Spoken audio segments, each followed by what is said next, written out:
Hi, I'm Michael St.Clair. I hope they can hear me. The wireless microphone is about 50 yards across the harbor. Can you hear me there? So, the astrology 2017-2018. This is looking very good. Mars begins 2017 in line of Neptune in Pisces, has crossed now in line of Nessus.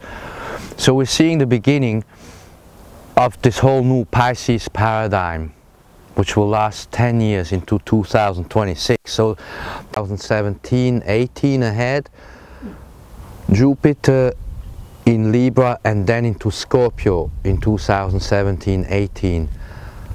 Saturn stays in Sagittarius until we move then into Capricorn in 2019. These two you need to see connected with Uranus, which means unexpected events.